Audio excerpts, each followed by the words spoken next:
Abramos nossas Bíblias no capítulo 5.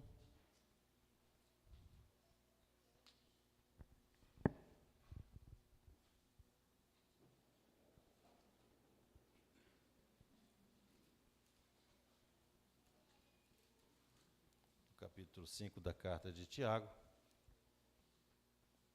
para nós meditarmos nos versos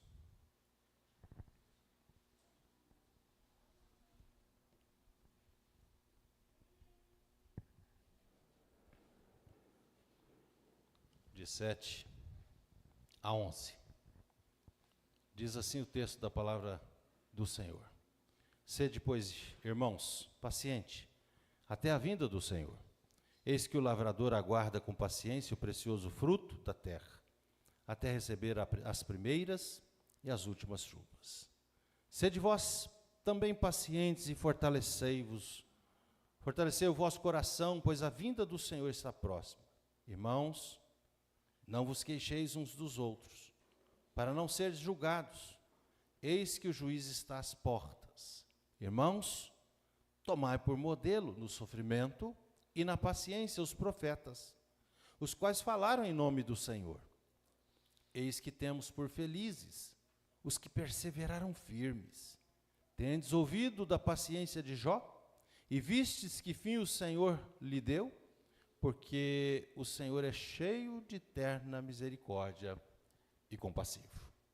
Amados irmãos, continuando então nessa leitura do livro, da carta de Tiago, nós chegamos praticamente agora na penúltima parte. E nessa penúltima parte, nós ainda continuamos aquilo que preceitua o capítulo 4, de 13 a 17, capítulo 5, de 1 a 6, e, por fim, o capítulo 5, de 7 a 11. Hoje eu vou falar só do 7 a 11. Assim, então, meus amados irmãos, o que Tiago está nos ensinando nessa perícope é que o crente precisa permanecer confiante. Ele não pode desanimar diante das dificuldades da vida. Abrindo aspas para contar a história rápida de um filme, conta-se então que por ocasião da guerra de Troia, Penélope, ausente do seu marido já por muitos anos, ela ficou na cidade de Ítaca, e ali naquela cidade ela aguardou fielmente o seu esposo Ulisses, que estava regressando. Só que a viagem de volta do seu esposo foi muito tumultuada e demorou 10 anos para que ele chegasse. Mas foi uma chegada recompensadora, pois ela encontrou o seu amado esposo. E então, ambos viveram felizes até o final das suas vidas. Essa história nos ajuda a entender a importância que muitos de nós já perdemos há muito tempo. Muitos de nós já estamos, como diz alguns por aí, com o estupim muito curto. Bem não acendeu, já explodiu. Não é verdade? Então, paciência é algo que está difícil de encontrar por aí. Assim, então, Tiago está exatamente nos ensinando. É o que nós precisamos aprender com Tiago nesse texto. Ele está dizendo para nós, meus amados irmãos, que diante de tantas tribulações que as pessoas enfrentam nesse mundo, elas ficam impacientes, elas ficam quase desesperadas. Mas isso é só do nosso tempo? Não, muito pelo contrário. Há muito tempo atrás, mas há muito tempo atrás mesmo, quando nós lemos no Salmo 37, neste cântico, ele então está ali reanimando as pessoas, dizendo dos versos 12 aos versos 15, para aquelas pessoas assim, que estavam a sofrer perseguição nas mãos do ímpio. Ele diz que o pobre é tentado até mesmo a invejar a prosperidade do outro. O pobre é tentado de todas as formas e de todas as naturezas. Portanto, ele diz aí, descrito assim, pobre e necessitado, que está a sofrer essas perseguição. No verso 1 e também no verso 7, ele demonstra exatamente, você pode projetar para nós o Salmo 37, à medida que eu comento o texto, você joga o verso para os irmãos relembrar aquilo que nós já lemos. Então, no verso 1 do Salmo 37, o que é que ele diz para nós? Alguém pode recitar aí esse texto?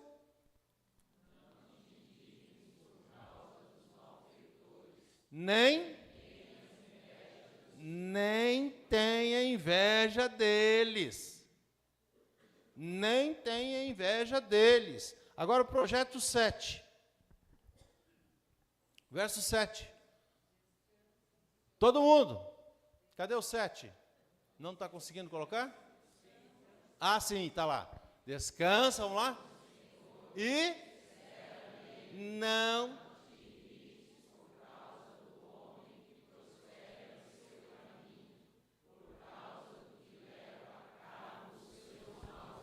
são homens ímpios, ele está dizendo.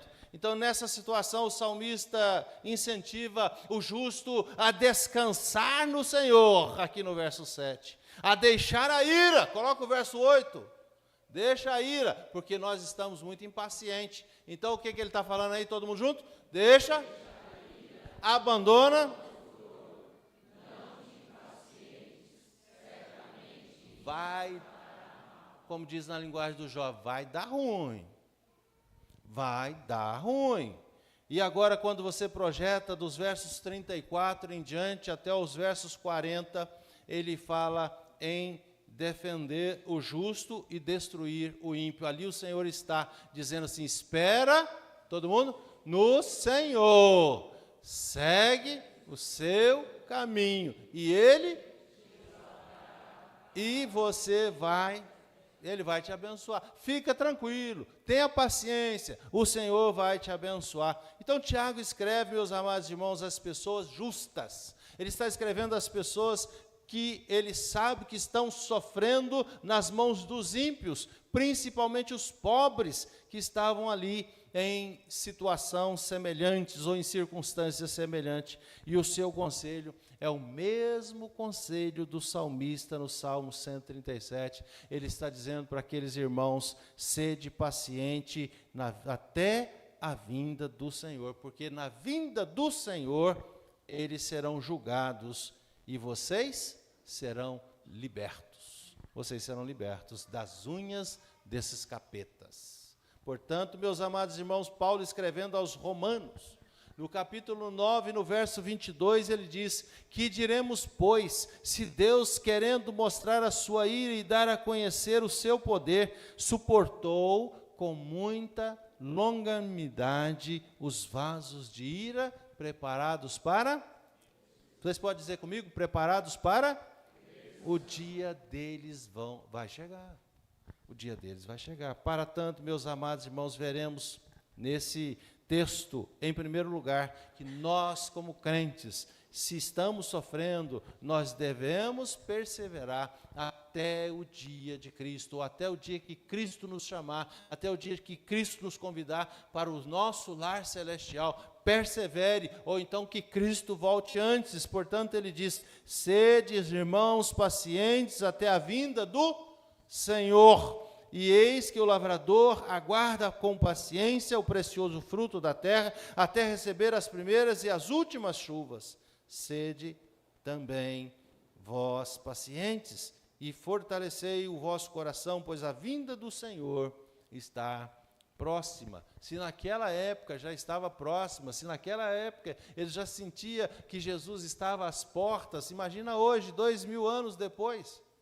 está mais próximo ainda a vinda de Cristo. E Tiago está ensinando, meus amados irmãos, que os cristãos precisam ter muita perseverança, os cristãos precisam ter muita paciência, e só quem consegue completar a carreira que está proposta será o vencedor. O vencedor não é aquele que está prosperando em seu caminho. O vencedor não é aquele dos versos anteriores, os ricos, que estão lá solapando os pobres. Os vencedores não são eles. Os vencedores são exatamente aqueles que estão sofrendo. Tiago cita então o exemplo aqui do agricultor, primeiro pela perseverança, aguardando pacientemente a semente germinar, a semente frutificar, a semente amadurecer, a semente chegar à maturação, ao ponto da colheita. Mas para que isso aconteça, ele primeiro tem que preparar o solo, ele tem que ter na confiança ali, a certeza de que se ele jogar ali a semente, colocar a semente no solo e aguardar pacientemente, a espera pelo Senhor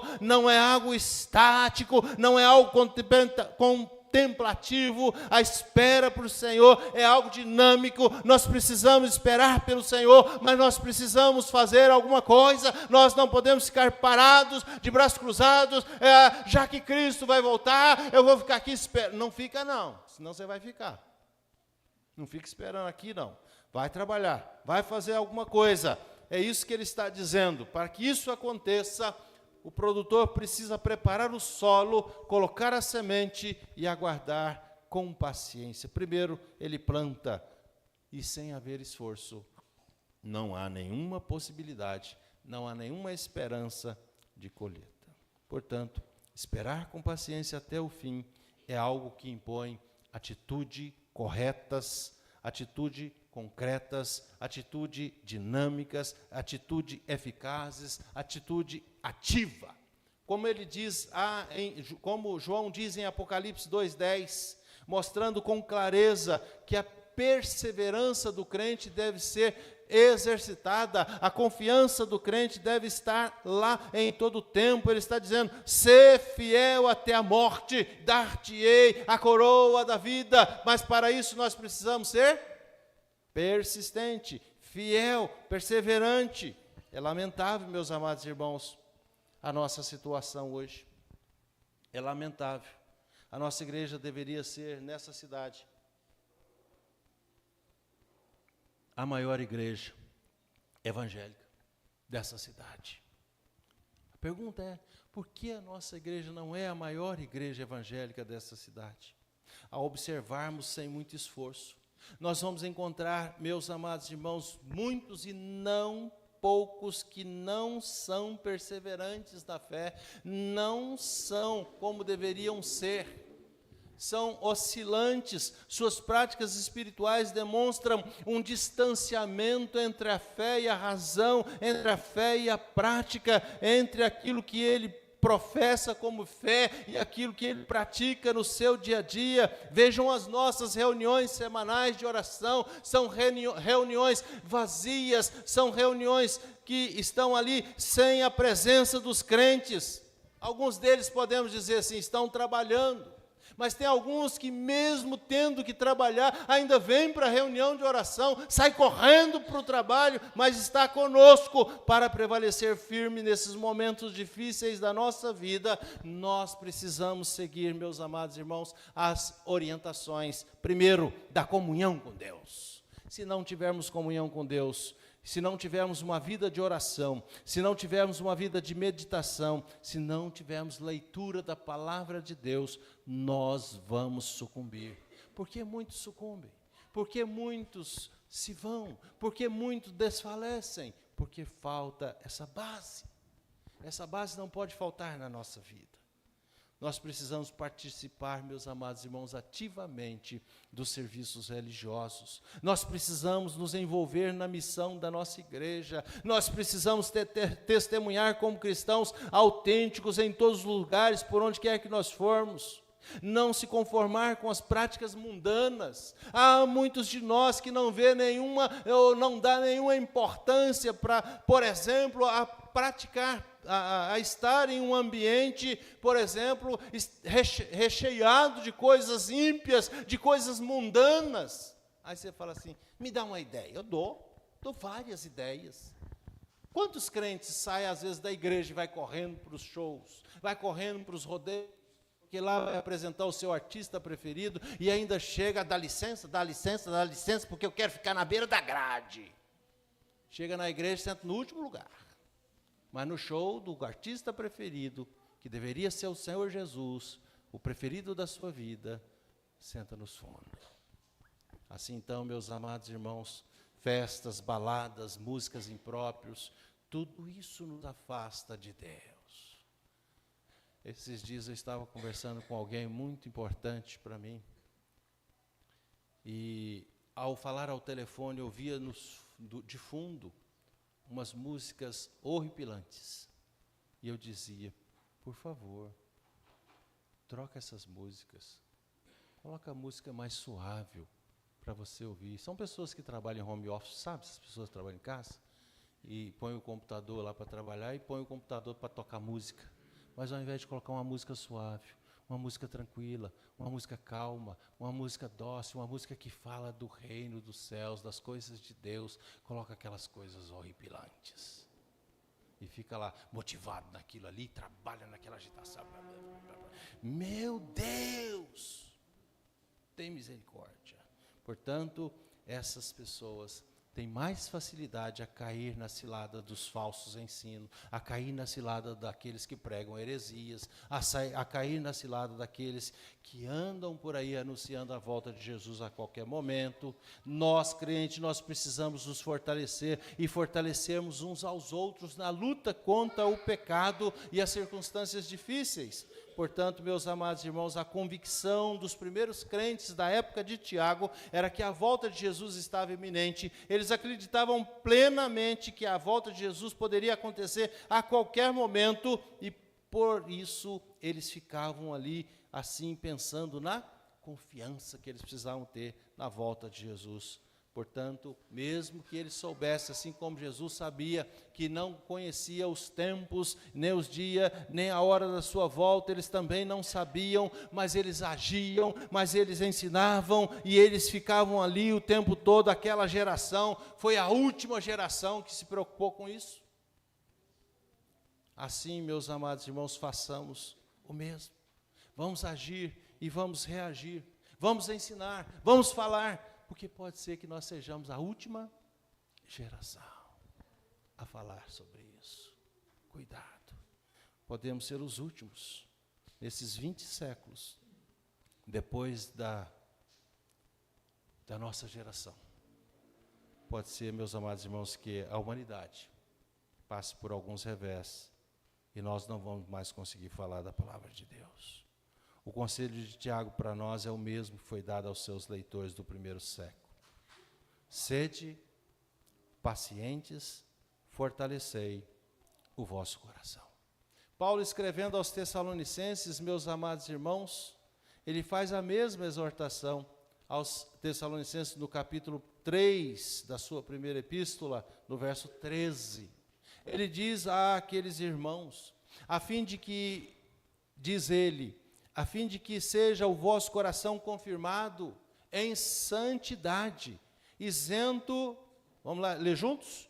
Isento de culpa, na presença de nosso Deus e Pai, na vinda de nosso Senhor Jesus Cristo, com todos os seus santos. O autor aos Hebreus recomenda, meus amados irmãos, que o coração, nosso coração, o coração do crente, precisa estar confirmado com a graça, que é o antídoto necessário contra os falsos ensinos e contra as heresias, conforme está escrito no capítulo 13, no verso 9 de Hebreus. Assim, ele preceitua: não vos deixei envolver por doutrinas várias e estranhas, porquanto o que vale é estar o coração confirmado com a graça e não com o alimento, pois nunca tiveram proveitos os que com isso se preocupam. Portanto, as pessoas hoje vivem mais para o quê?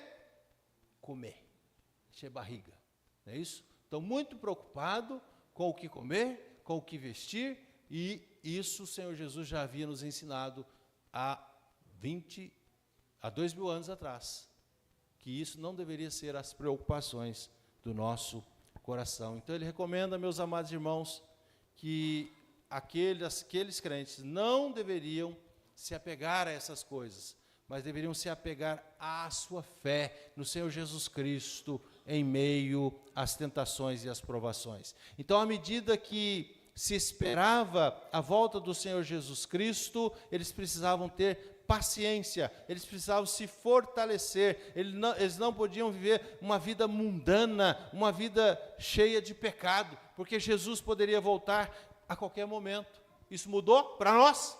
Não. Jesus pode voltar a qualquer momento, como deve ser a nossa vida, uma vida de santidade. Portanto, esse é o primeiro ensino. Os crentes devem ter uma vida evidenciada pela volta do Senhor Jesus Cristo, com perseverança. Com perseverança. E também, em segundo lugar, ele nos ensina que nós devemos ser perseverantes, independente das circunstâncias. Vejamos, meus amados irmãos, os versos 9 e 10. Irmãos, circunstâncias. Irmãos, vamos juntos? Não vos queixeis uns dos outros, para não serdes julgados. Eis que o juiz está à porta. Irmãos, o 10. Tomai por modelo no sofrimento e na paciência os profetas, os quais falaram em nome do Senhor. Assim, então, nessa semelhança, nós deveríamos viver. O contexto que nós vivemos hoje não é diferente dos tempos dos apóstolos, não é diferente do tempo dos profetas, não é diferente desses tempos difíceis. Portanto, frequentemente nós estamos aí passando por alguns momentos difíceis na nossa vida. Só que por causa da nossa paciência curta, por causa da nossa paciência que já não existe mais, nós começamos a jogar os nossos impropérios, os nossos desgastes, a nossa vida de estresse em cima dos nossos amigos íntimos e até mesmo em cima dos nossos familiares, em cima das pessoas que nós mais amamos. Portanto, o que Tiago recomenda nesse texto é abster das queixas, abster-se das queixas, abandonar as queixas, parar de falar mal, parar de lamuriar, deve ser visto com um aspecto da paciência. E ele diz que nós devemos suportar uns aos outros também, assim como Paulo em Efésios capítulo 4, verso 2. A perseverança do crente, meus amados irmãos, precisa ser demonstrada. A confiança do crente no Senhor Jesus Cristo precisa ser demonstrada exatamente nos momentos mais difíceis da nossa vida. Por exemplo, o apóstolo Pedro declara assim, no capítulo 5, no verso 9 da sua primeira carta: resisti-lhe firmes na fé, certo de que sofrimento iguais aos de vocês. Ele fala bem assim: estão se cumprindo na vossa irmandade espalhada pelo mundo afora. Pedro já havia dito isso antes que existissem os meios que nós temos hoje de comunicação. Ele já informava que as pessoas estavam sofrendo pelo mundo afora. E hoje não é diferente. Portanto, nós sabemos notícias de muitos missionários que são mortos, de muitos pastores que são mortos, de muitas igrejas que são incendiadas, de muitos crentes que perdem as suas vidas. Irmãos nossos estão lá, firme na fé, resistindo firme. Portanto, nós também devemos resistir todos os sofrimentos e todas as circunstâncias que sofremos. São resultados, meus amados irmãos, de um compromisso autêntico, verdadeiro, sincero com a pessoa do nosso Senhor Jesus Cristo. Mateus, do capítulo 10, no verso 22, diz: sereis odiados de todos por causa do meu nome. Aquele, porém, que perseverar até o fim, esse será salvo. Mas, infelizmente, muitos não têm perseverado. Muitos estão enfraquecendo na fé. Momentos difíceis na vida levam pessoas a se afastarem da igreja. São aqueles que demonstram despreparo para o enfrentamento das aflições da vida. Então, tudo que nós precisamos, meus amados irmãos, fazer, está diante de nós, está na palavra de Deus. Portanto, nós não podemos imaginar que a vida cristã é uma vida cheia de glória, é um campo de felicidade e de prosperidade e muito mais. A vida cristã não é isso. Jesus deixou isso muito claro, que nós passaríamos por muitas adversidades, que essas adversidades elas iam nos acompanhar por onde quer que nós fôssemos. Nós passaríamos por adversidades nesta vida, mas que nós precisávamos ser fiéis, confiança no Senhor. Assim, então, nós devemos evidenciar essa confiança em Cristo até o dia do Senhor. Segundo, nós devemos evidenciar essa confiança mesmo diante das consequências difíceis da vida. A terceira coisa, meus amados irmãos, que nós devemos fazer, encontra-se no verso 11, que nós devemos também ter essa mesma confiança e perseverança se nós quisermos ser pessoas felizes. A felicidade está a um passo de cada um de nós.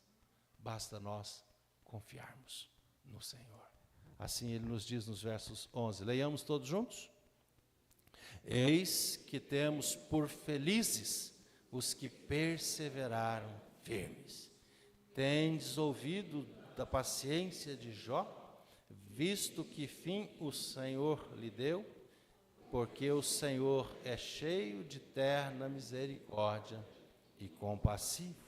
Portanto, há essa possibilidade de nós, mesmo passando por momentos difíceis na nossa vida, sermos pessoas felizes. O Tiago, no capítulo 1, no verso 12, ele chama de bem-aventurado aquele que suporta com paciência a provação, porque depois de ter sido provado, será aprovado.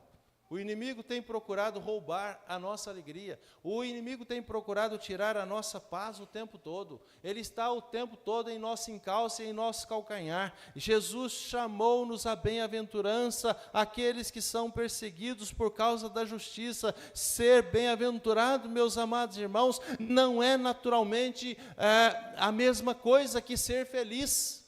Uma coisa é ser bem-aventurado, outra coisa é ser feliz.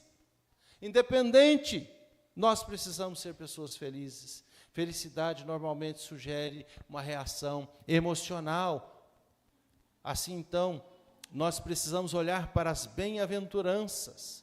As bem-aventuranças é a recompensa, ele está dizendo, é a aprovação, a recompensa objetiva e inalteráveis de Deus em nossa vida o tempo todo. Deus está o tempo todo a nos abençoar.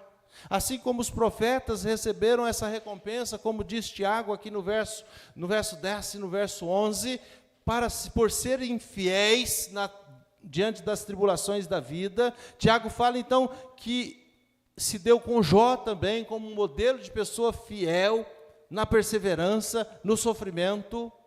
Embora Jó tenha reclamado, embora Jó tenha sentido amargamente um sofrimento, assim então, não recebeu com alegria aquele sofrimento, e nenhum de nós recebemos com alegria o sofrimento, mas ele nunca abandonou a sua fé.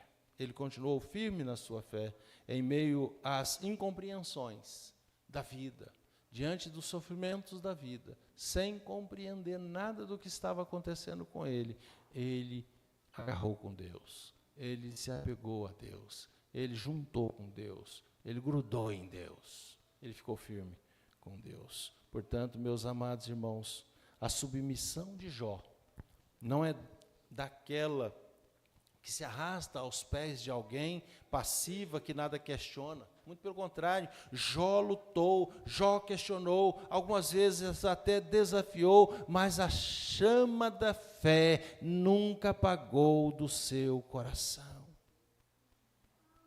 Meus amados irmãos, os leitores da carta de Tiago também ouviram do fim que Jó teve. Ouviram o que se deu com Jó, o desfecho da situação de Jó. Eles sabiam disso. Eles ouviram a história de Jó. Finalmente, o Senhor o trouxe à restauração, a restauração da sua família, a restauração dos seus bens. O fim de Jó, meus amados irmãos, nos mostra que o Senhor é cheio de eterna misericórdia, compassivo com aqueles que permanecem fiéis, recompensando a cada um. Tiago não está dizendo que nós, diante do sofrimento da nossa vida, assim como, por exemplo, aconteceu com os profetas, o que não aconteceu com Jó. Jó, o Senhor o recompensou. Jó, o Senhor restaurou sua casa, sua família, seus bens. Mas isso não aconteceu com os profetas. Muitos deles morreram pobres, muito pobres. Mas o que ele está dizendo é da recompensa celestial. É da paz que ninguém pode te roubar e nem tirar de você. Que é a garantia da vida eterna em Cristo Jesus, nosso Senhor. Lembramos-nos da bem-aventurança, meus amados irmãos, que receberemos do nosso Senhor Jesus Cristo, e, portanto, sejamos compassivos.